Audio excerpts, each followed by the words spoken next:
श्री सच्चिदानंद समर्थ सद्गुरु साईनाथ महाराज की जय। नमस्कार साष्टांग श्री साईनाथा। नमस्कार साष्टांग श्री साईनाथा। नमस्कार साष्टांग श्री साईनाथा।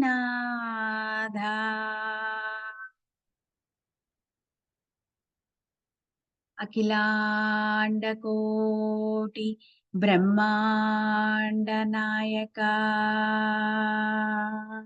राजाधिराज योगिराज परब्रह्म साईनाथ महाराज की जय।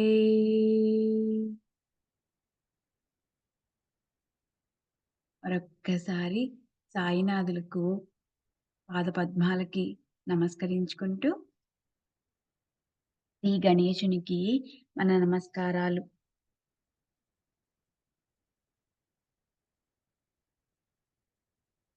శ్రీ సరస్వతీదేవికి మన నమస్కారాలు. శ్రీ గురు మహారాజుకి మన నమస్కారాలు. శ్రీ కులదేవతకి మన నమస్కారాలు. శ్రీ సీతా శ్రీరామచంద్రులకి మన నమస్కారాలు. శ్రీ సద్గురు సాయినాథులకి మన నమస్కారాలు. అలాగే నింబోల్కర్ గారికి మన నమస్కారాలు. హేమాడ్ పంత్ గారికి మన నమస్కారాలు. ఇంత చక్కటి గ్రంథాన్ని తెలుగులోకి అనువదించిన విమలా శర్మ గారికి అనేక కృతజ్ఞతలు.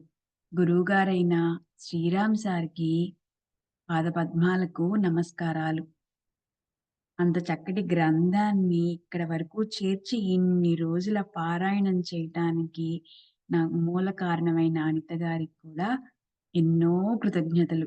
గురువు గారైన నారాయణ స్వామీజీ గారికి మనస్ఫూర్తిగా కృతజ్ఞతలు. అలివేలు మంగమ్మ సహిత భరద్వాజ మహారాజ్కి అనేక కోటి నమస్కారాలు. శరత్ బాబూజీ గారికి ప్రేమతో కృతజ్ఞతలు. చక్కగా సాయినాథుని సన్నిధిలో సాయినాథులే మనకి జ్ఞానాన్ని అందించి మనల్ని చక్కటి మార్గంలోకి పయనింప చేస్తున్న సాయినాథులకి మరొక్కసారి ప్రేమపూర్వకంగా కృతజ్ఞతలు చెప్పుకుంటూ ప్రకృతి తల్లికి, భూమికి, గాలికి, నీరుకి, అగ్నికి, ఆకాశానికి, నక్షత్రాలకి, సూర్యచంద్రులకి, ఈ విశ్వంలో ఉన్న ప్రతి ఒక్క ప్రాణికోటికి అనేక కోటి నమస్కారాలు తెలుపుకుంటూ 50వ అధ్యాయంలోకి వెళ్దాం. అజ్ఞాన నిరసనం. అజ్ఞానం అంటే అవిద్య, మాయ లేదా బ్రహ్మాత్మక జ్ఞానాన్ని పోగొట్టటం. జన్మనిచ్చే తల్లిదండ్రుల ఉపకారానికి అంతం లేదు. వారే నాకు ఈ మానవ దేహాన్ని ఇచ్చారు. నా అదృష్టం వల్ల నేను వారి కడుపున క్రిమికీటకంగా జన్మించలేదు. లేక తల్లి కడుపుకి బాధాకరమయ్యే అంధుడిగానో, కుంటివాడిగానో, చెవిటివాడిగానో, మూగవాడిగానో జన్మించలేదు. చక్కని దేహదారుఢ్యంతో జన్మించాను. ఈశ్వర కృప వల్ల నేను దేవతలు కూడా ఎవరి పాదాలకు నమస్కరిస్తారో ఆ ఉత్తమ బ్రాహ్మణ వర్ణంలో జన్మించి ఎంతో అదృష్టవంతున్నయ్యాను. జన్మలను తీసుకుంటున్నప్పుడు కోట్లాది మంది తల్లిదండ్రులవుతారు. కానీ ఈ జనన మరణాల నుంచి తప్పించగల తల్లిదండ్రులు లభించటం ఎంతో కష్టం.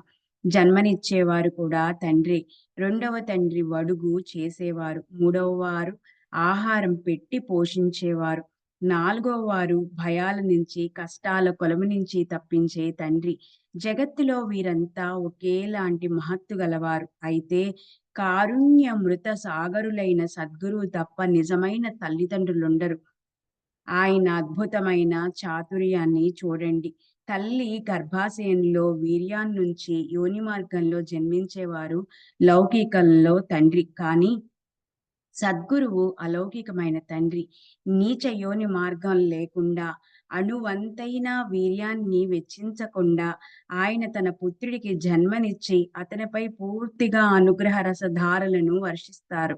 జనన మరణాలను తప్పించేవారు, అత్యంత దయామయులు, జ్ఞానాన్ని ప్రకటింపచేసేవారు, వేదాల్లోని నిగూఢమైన సత్యాన్ని, జ్ఞానాన్ని అర్థమయ్యేలాగా చెప్పేవారు, సర్వవ్యాపకులు అయిన గురుశ్రేష్ఠులకి నమస్కారాలు. సంసారమనే సర్వరీత రాశికి రసమయ కాంతులు వెదజల్లే సూర్యుడా, ఆత్మానుభవం పొందిన మహాత్ములకు తలమానికమైన వాడా, భక్తుల చిత్త చకోరాల పాలిట శరత్ పూర్ణిమలు ప్రసరించే చంద్రుడా, సాక్షాత్ కల్పవృక్షమే అయిన ఓ గురువర్యా, మీకు నా నమస్కార సాష్టాంగ ప్రణామాలు. గురు మహారాజు మహిమ అపరిమితం. దాన్ని వర్ణిస్తుంటే వాక్కుకుండే అభిమానం కరిగిపోతుంది. గురు చరణార విందాల్లో తలవాల్చి మూగవాడిలాగా మౌనంగా కూర్చోవటమే మంచిది. గత జన్మలో ఎంతో తపస్సు చేసి ఉంటేనే గాని ఈ జన్మలో 3 తాపాలను నాశనం చేసే మహాత్ముల దర్శనం ఎవ్వరికీ కూడా లభించదు. పరమార్థాన్ని, మోక్షాన్ని లేదా తమ శ్రేయస్సును పొందాలన్న కోరిక ఉన్నవారు మహాత్ముల అధీనంలో ఉండాలి. అప్పుడు వారికి అణుమాత్రమైన అల్పత్వం కలగదు. సత్పురుషుల సాంగత్యం ధన్యం. వాళ్ళ మహిమను ఎంతని వర్ణించను. దాని వల్లనే సద్భక్తులకు వివేకము, వైరాగ్యము, పరమశాంతి లభిస్తాయి. శ్రీ సాయిబాబా మూర్తీభవించిన శుద్ధ చైతన్యం. అవ్యక్తంలో ఉండే సాయినాథులు స్వయంగా వ్యక్తమైనారు. విషయాల్లో చిక్కుకొని సాయినాథుల స్థితిని నిశితంగా చక్కగా ఎవరు వర్ణించగలరు? భావిక భక్తులకు, ప్రేమాళు శ్రోతలకు సాయినాథులు మాత్రమే కృపావంతులు. తమ చరిత్రను ప్రేమతో రసభరితంగా స్వయంగా సాయినాథులే చెప్పారు. ఈ చరిత్ర సాయినాథుల దేవాలయమే. జీవన్ జీవన లతాంతాలను విరభూయించే సాయినాథుల హస్తం మన తలల మీద పడగానే అహంకారం చూర్ణమైపోతుంది.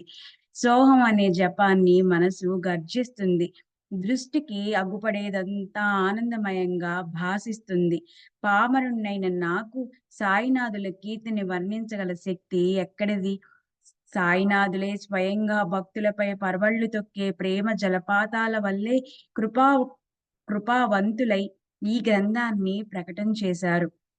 ఆ సాయి చరణాలకు నేను సాష్టాంగ నమస్కారాలు మరలా మరలా చెబుతున్నాను. శ్రోతలకు అభివందనం చేస్తాను. సాధు సత్పురుషులకు నమస్కరిస్తాను. అందరినీ ప్రేమపూర్వకంగా ఆలింగనం చేసుకుంటాను. శ్రీ సాయిబాబా సహజ లీలలతో సంపూర్ణంగా నీతి కథలను చెప్తుండేవారు. సాయినాథులకు సదా సర్వదా శాంతియే ఓ అలంకారంగా ఉండేది. శ్రేష్ఠులైన సత్పురుషులు కూడా సాయినాథుల్ని ధ్యానిస్తుండేవారు. సాయినాథులు సూర్యుడితో పోల్చలేము. ఎందుకంటే సూర్యుడు అస్తమిస్తాడు. చంద్రుడితో పోలుద్దామంటే చంద్రుడు క్షయమైపోతాడు. సాయి మహారాజు మాత్రం సదా సంపూర్ణంగా ఉంటారు. సాయి చరణాలకు హేమాడ్ పంత్ వినమ్రంగా అయ్యి ఈ కథను శ్రద్ధగా, ప్రేమగా వినమని ప్రేమతో శ్రోతలకు విన్నపం చేస్తున్నాను. భూమిని బాగా దున్ని అందులో గింజలను నాటిన కృప అనే మేఘాలు అంటే మీరు వినూత్న చైతన్య ధారలు వర్షించకపోతే పంట పండుతుందా? సత్పురుషుల కథ చెవిన పడితే పాతకాలన్ని మాట మిగలదు. పుణ్యం ఉదయిస్తుంది. ఆ పండుగ లాభాన్ని మనమందరము కలిసి పొందాలి.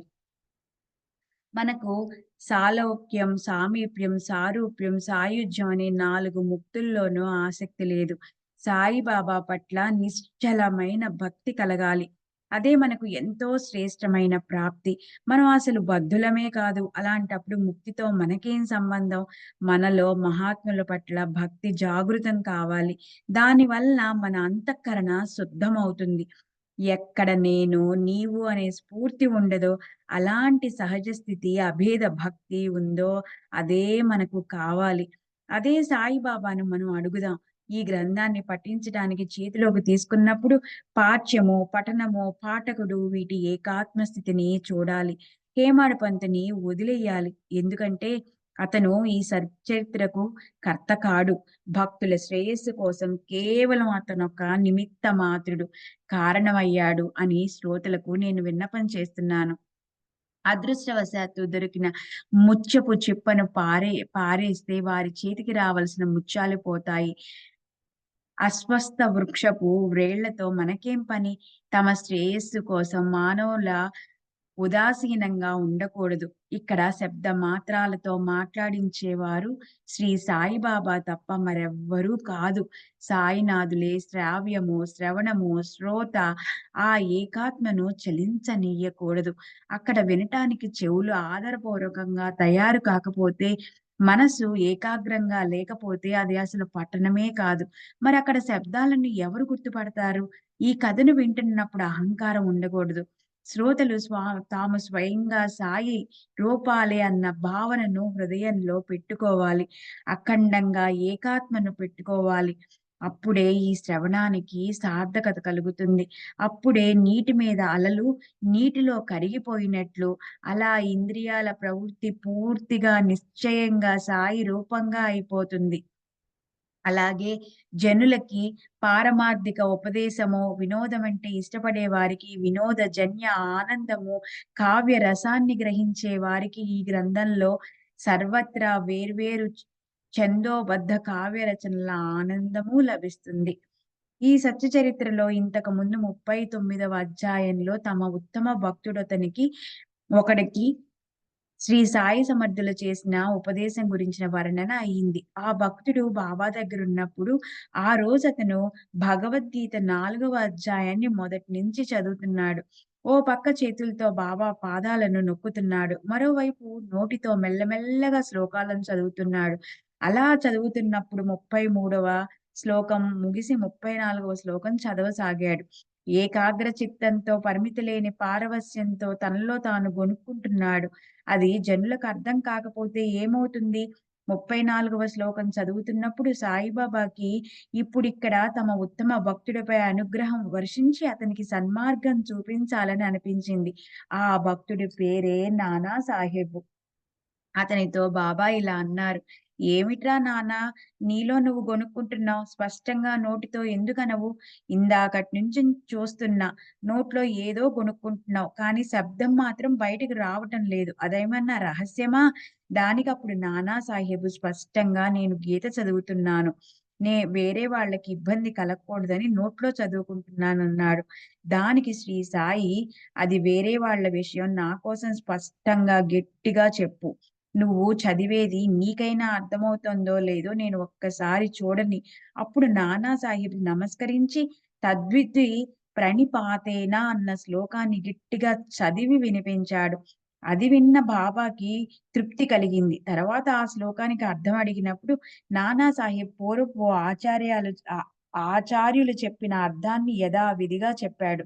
బాబా తల ఊపి మళ్ళీ ప్రశ్నించారిలాగా, "నానా, ఉపదేక్ష్యంతి తే జ్ఞానం అన్న మూడో చరణం చూసి దాన్ని మననం చెయ్యి. అందులోని తే అన్న అక్షరము తర్వాత అకారం అర్థం యొక్క అవగ్రహ అంటే ఆ లోపించటాన్ని చూపించే అనే చిహ్నం ని మీద పెట్టటం వల్ల అయ్యే అజ్ఞానం అన్న శబ్దం వల్ల దాని అర్థం తిరగబడుతుందేమో చూడు." శంకరానందులు, జ్ఞానేశ్వరుడు, ఆనందగిరి, శ్రీధరుడు, మధుసూదనుడు మొదలైన భాష్యకారులు జ్ఞానపరంగా చెప్పిన అర్థం అందరికీ ఎలా అంగీకార యోగ్యమైందో నాకు కూడా తెలుసు. కానీ అవగ్రహం పెట్టటం వల్ల వచ్చే విశేషమైన అర్థాన్ని తెలిసి తెలిసి మనం వ్యర్థంగా ఎందుకు పోగొట్టుకోవాలి అన్నారు. కృపారూప మేఘమే అయిన సాయిబాబా భక్త రూప చకోరుని లేదా చాతక పక్షి కోసం బోధ రూప అమృత కణాలను వర్షించటం గురించిన వర్ణన ఇది వరకే అయ్యింది. కానీ సాయిలీల మాసాపత్రిక పాఠకులందరికీ ఈ అర్థం సమంజసం అనిపించలేదు. కొందరికి దీని విషయంలో సందేహాలు మిగిలిపోయాయి. అది ఆశ్చర్యం కదూ! వారికి తృప్తి కలిగే విధంగా అజ్ఞానమనే శబ్దాన్ని ప్రతిపాదించటం కోసం ప్రామాణికంగా మరో చిన్న ప్రయత్నం చేస్ చేస్తాను నేను. బాబాకి సంస్కృత భాష పరిజ్ఞానం ఎక్కడిది అని కొందరికి సందేహం కూడా కలగచ్చు. కానీ అలా సందేహించడానికి అసలు కారణం వేరే ఏదో అయి ఉండాలి. ఎందుకంటే మహాత్ములకి తెలియందంటూ ఏమీ ఉండదు. ఏకేన జ్ఞాతేన సర్వం హి విజ్ఞాతం భవతి అన్న శృతి వాక్యాన్ని ఎవరు ఎవరు అంగీకరించరు? సాయిబాబాకు అన్ని విషయాల గురించి ప్రత్యక్ష జ్ఞానం ఉండేది. అరచేతిలో ఉన్న ఉసిరికాయ కనిపించినట్లు అలా సంపూర్ణ విశ్వం ఎవరికి కనిపిస్తుందో, ఎవరి వల్ల సూర్యుడే ప్రకాశిస్తాడో ఆ మహాత్ములకి తెలియదంటూ ఏముంటుంది? అలాంటి జ్ఞానం ఉన్న వారికి అజ్ఞానం ఎక్కడ మిగిలుంటుంది? వారికి అన్ని విద్యలు అన్ అంటే 4 వేదాలు, 6 వేదాంగాలు, ధర్మశాస్త్రము, మీమాంస, తర్కం, న్యాయము, పురాణాలు అవగతమవుతాయి. మరక్కడ సంస్కృత భాష గొప్పేమిటి? ఈ సాయిలీలా మాసపత్రిక పాఠకులు కొందరిలా అంటున్నారు. నానా సాహెబ్ అవిశ్వసనీయుడు. అది తన తల్లో పుట్టిన ఆలోచనలోంచి తీసిన అకారణంగా అజ్ఞానాన్ని చూపించే అవగ్రహమే. అతనే ఈ అవగ్రహానికి సంబంధించిన అజ్ఞాన ప్రకరణను మోసపూరితంగా రచించాడు. అనవసరంగా తన జ్ఞానాన్ని ప్రదర్శించడానికి నిరర్ధక వాదాన్ని లేవదీశాడు. మూలల్లో లేనటువంటి అవగ్రహాన్ని కల్పించే జ్ఞానమనే శబ్దానికి జగత్తులో అజ్ఞానమనే మాటను అతను లేవదీశాడు. గీతకు ఎక్కడా లేని అలాంటి చెడు అర్థాన్ని అతను ఆపాదిస్తున్నాడు. కానీ స్థితిని చూస్తే మనసులో సూక్ష్మంగా చక్కగా ఆలోచిస్తే శ్రీ సాయిలీలా మాసపత్రికలో 39వ అధ్యాయం నివేదనలో ఎలాంటి విపరీత అర్థము లేదు. ఎవరెలా అనుకున్నా నానాసాహెబ్ ప్రామాణికమైన కాకపోయినా కూడా అతను చెప్పిన విషయాన్ని ఉట్టి పుణ్యానికి వ్యర్థమని అనకూడదు. పాఠకులు నానాసాహెబ్ దోషాన్ని వదిలివేయాలి. వికారాలను కాకుండా వశం కాకుండా దృష్టి దోషాన్ని దూరం చేసుకుంటే నానాకున్న పూర్తి నిష్కాపట్యం కనిపిస్తుంది. ఉత్తమోత్తమైన శ్రీ సాయి లీలా మాసి పత్రికలోని 39వ అధ్యాయాన్ని చదవకపోతే ఈ అధ్యాయంలో సహజంగా ముందుకు పోలేము. శ్రీకృష్ణుని నోటి నుంచి జాలువారిన భగవద్గీతలోని జ్ఞాన యజ్ఞం గురించి 4వ అధ్యాయంలోని 34వ శ్లోకంలో అజ్ఞానం గురించి ఆయన ప్రవచించారు. తద్విద్ది ప్రణిపాతేన పరిప్రశ్నేన సేవయా ఉపదేక్ష్యంతి తే జ్ఞానం జ్ఞానినస్తత్వదర్శినః. ఇది గీతకి మూల శ్లోకం. అందులోని 3వ చరణంలో చూడండి. జ్ఞాన అనే పదానికి ముందు ఒక అవగ్రహాన్ని పెడితే అప్పుడది అజ్ఞానమనే పదాన్ని సూచిస్తుంది. మనసులో అవగ్రహాన్ని తీసుకురాకపోతే అప్పుడు జ్ఞానమనే పదమే నిస్సందేహంగా వస్తుంది. దీనికి విరుద్ధంగా ఏ రకమైన మొండివాదము ఎవ్వరూ చేయరు. ఈ అర్థం అన్ని చోట్ల స్వీకరించదగినది. జ్ఞానాదేవ్ వల్యం అంటే జ్ఞానం వల్లే మోక్షం ప్రాప్తిస్తుంది అన్న శృతి వాక్యాన్ని అందరూ అంగీకరిస్తారు. అయినప్పటికీ తత్వజ్ఞానులు జ్ఞానాన్నే ఉపదేశించాలన్న బంధన ఆవశ్యకత లేదు. నేను కేవలం సాక్షిభూతమైన ఆత్మనై ఉన్నాను. నిర్మలము శుద్ధము అయి ఉన్న నేను సర్వాన్ని తెలుసుకోగలగల వాడిని. నేను సదా ముక్తుణ్ణి. ప్రాణులన్నిటినా ఉండే శుద్ధ చైతన్యాన్ని నేనే. ఎన్నటికీ మరుపు అనేది లేకపోవటం వల్ల అద్వైతానందంతో పూర్ణుడిగా ఉన్నాను. కానీ నేను అజ్ఞానిని కాదు. అజ్ఞానంతో కూడిన పనిని కూడా నేను కాను. అయమాత్మ బ్రహ్మ. ఈ ఆత్మ బ్రహ్మ అన్న అధర్వణ వేదానికి చెందిన ఈ మహాకావ్యంలోని ఆత్మను నేను అయి ఉన్నాను.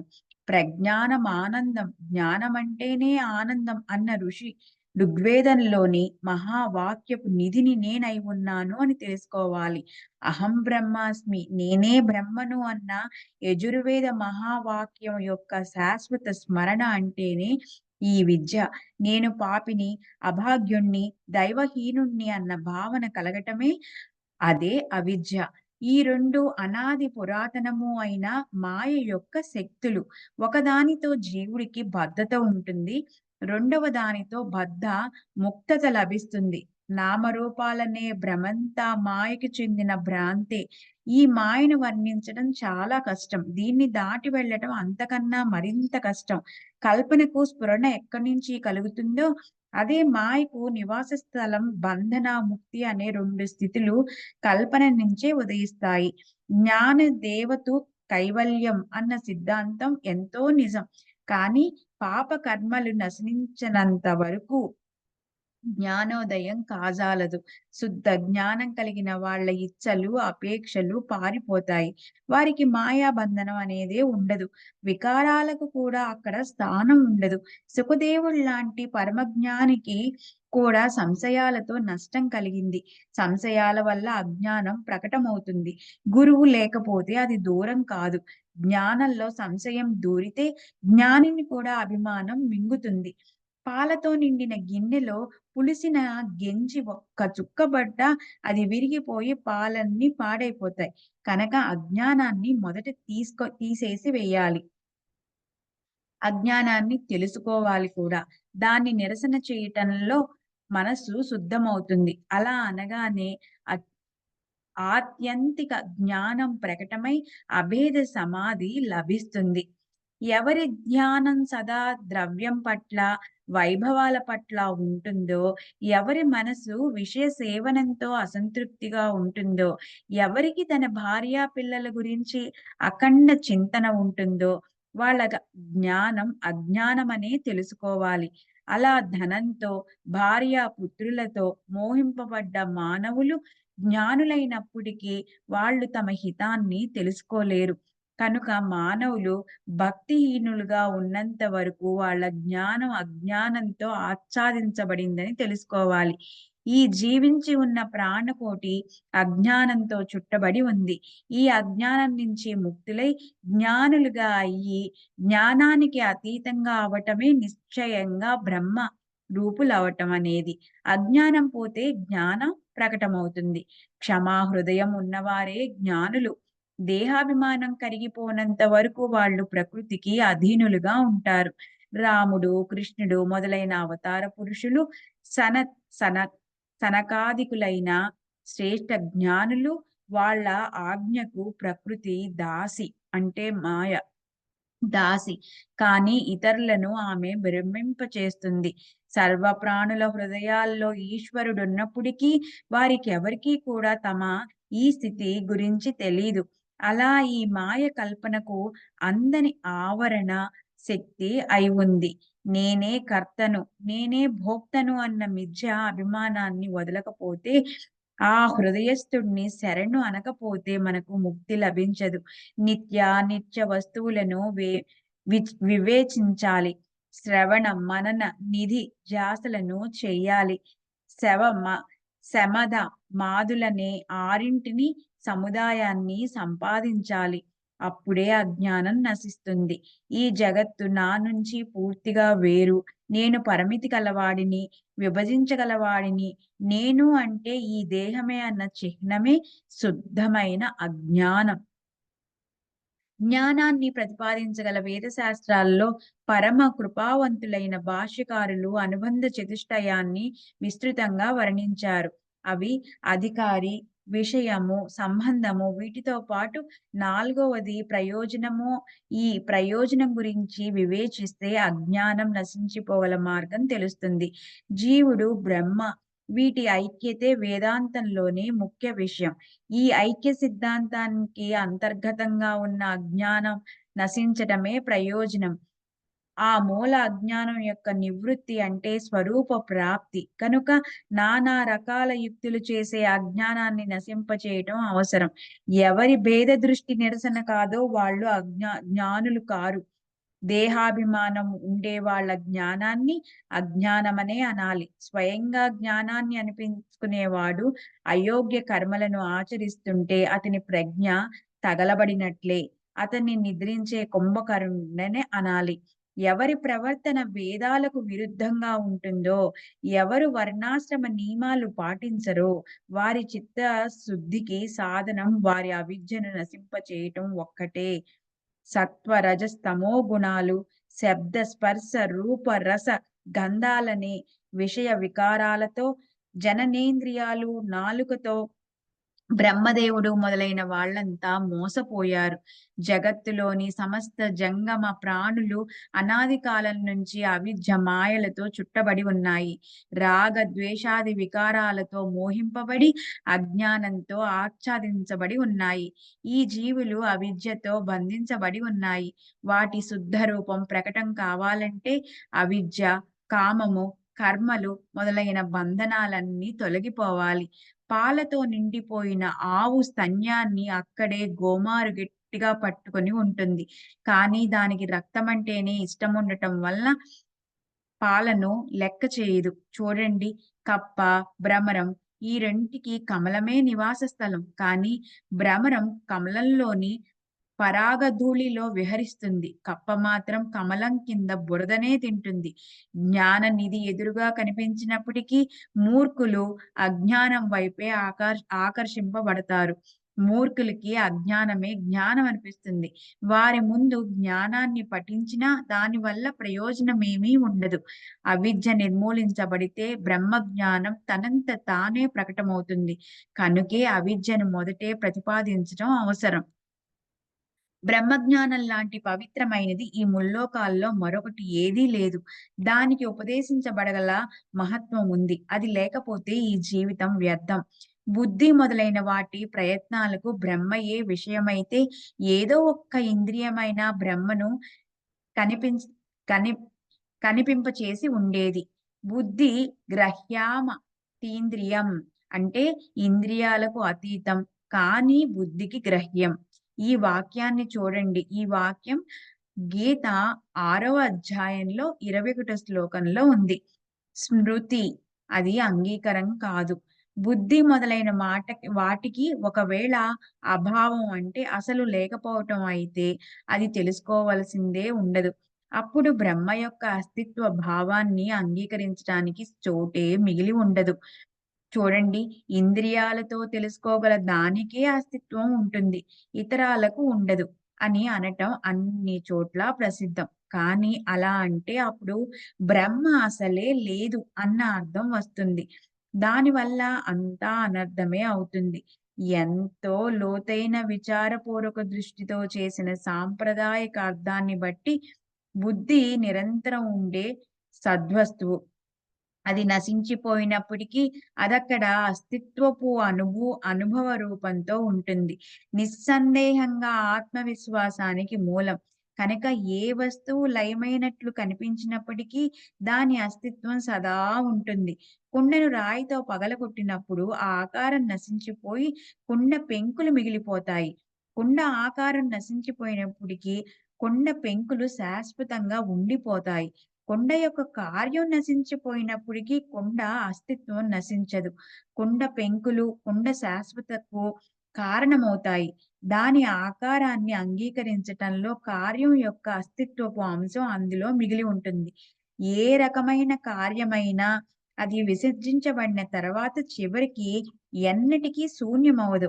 లయం అనేది ఎల్లప్పుడూ అస్తిత్వ నిష్ట అంటే లయం అయినప్పటికీ ఆ వస్తువు అస్తిత్వ సూక్ష్మ రూపంలో సదా ఉండిపోతుంది. దీనికి ప్రామాణికం చక్కని బుద్ధి లేదా సత్ప్రవృత్తి. ఇవి సత్యమనే అనుభవం కింద దాక్కుని ఉంటాయి. సమస్త తీర్థాలు పవిత్రమైనవే, కానీ జ్ఞానమన్నది పరమ పవిత్రమైనది. ఈ బ్రహ్మజ్ఞానం లేని భజనలు, పూజలు అన్నీ వ్యర్థం. అవిద్యతో మలినమైన చిత్తాన్ని శుద్ధి చేయటం అనేది ఈశ్వర భక్తి లేకుండా కలగదు. భక్తి లేకుండా జ్ఞానం కలగదు. కనుక ముందు అజ్ఞానాన్ని తెలుసుకోవాలి. దానికి సంబంధించిన స్పష్టమైన సమాచారాన్ని, దాని వర్ణనను వింటే దాని బంధనం నుంచి ముక్తి కలుగుతుంది.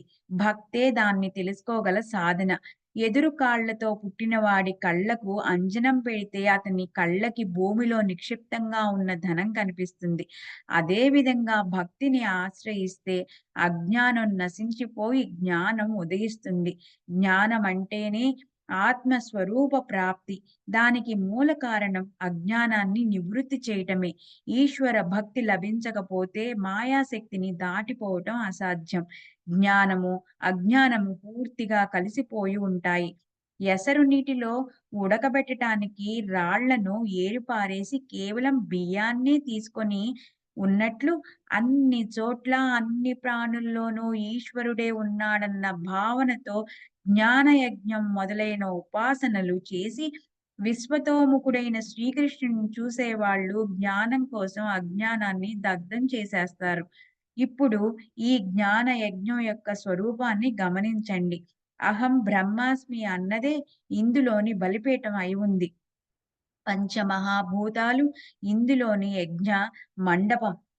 జీవశివుల్లోని భేదమే పశుబలి. 5 ఇంద్రియాలు, 5 ప్రాణాలు ఇవే యజ్ఞోపచార సామాగ్రి. మనస్సు, బుద్ధి అనే కుండంలో జ్ఞానాగ్ని అంటించబడుతుంది. జీవుడు యజ్ఞం చేసే యజమాని. అతను ఆ అజ్ఞానమనే నీతిని ఆహుతిగా ఇస్తాడు. దానివల్ల ఆత్మానందంలో నిమగ్నమైన ఆ జీవుడికి యజ్ఞమనే తరువాత చేసే అవభృత స్నానం అవుతుంది. అంటే తాత్పర్యం, అజ్ఞానమనే నెయ్యి లేకుండా జ్ఞానమనే అగ్ని ఎన్నటికీ అంటుకోదు. జీవ శివుల భేదాన్ని దగ్ధం చేస్తే కాని వారి ఏకాత్మత జ్ఞానం ప్రకటం కాదు. ఇదొక్కసారి మళ్ళీ చదువుకుందాం. పంచమహాభూతాలు ఇందులోని యజ్ఞ మండపం. జీవశివుల్లోని భేదమే పశు బలి. 5 ఇంద్రియాలు, 5 ప్రాణాలు ఇవే యజ్ఞోపచార సామాగ్రి. మనసు, బుద్ధి అనే కుండంలో జ్ఞానాగ్ని అంటించబడుతుంది. జీవుడు యజ్ఞం చేసే యజమాని. అతను అజ్ఞానమనే నేతిని ఆహుతిగా చేస్తాడు. దానివల్ల ఆత్మానంద రసంలో నిమగ్నమైన ఆ జీవుడికి యజ్ఞమైన తర్వాత చేసే అవభృత స్నానమవుతుంది. అంటే తాత్పర్యం, అజ్ఞానమనే నెయ్యి లేకుండా జ్ఞానమనే అగ్ని ఎన్నటికీ అంటుకోదు. జీవ శివుల భేదాన్ని దగ్ధం చేస్తే కాని వారి ఏకాత్మతా జ్ఞానం ప్రకటం కాదు. ఈ అధ్యాయము ఇంకా ఉంది. అది రేపు తెలుసుకుందాము. శ్రీ సచ్చిదానంద సమర్థ సద్గురు సాయినాథ్ మహారాజ్ की जय. నమస్కార సాష్టాంగ శ్రీ సాయినాథ. నమస్కార సాష్టాంగ శ్రీ సాయినాథ. నమస్కార సాష్టాంగ శ్రీ సాయినాథ. అఖిలాండ కోటి బ్రహ్మాండ నాయక రాజాధిరాజ యోగిరాజ పరబ్రహ్మ సాయినాథ్ మహారాజ్ की जय. సర్వే జనా సుఖినో భవంతు. లోకా సమస్తా సుఖినో భవంతు. ఓం శాంతి శాంతి శాంతి. సాయినాథులకు మరొక్కసారి ప్రేమపూర్వక కృతజ్ఞతలు అర్పించుకుంటూ సాయినాథార్పణమస్తు. శుభం భవతు.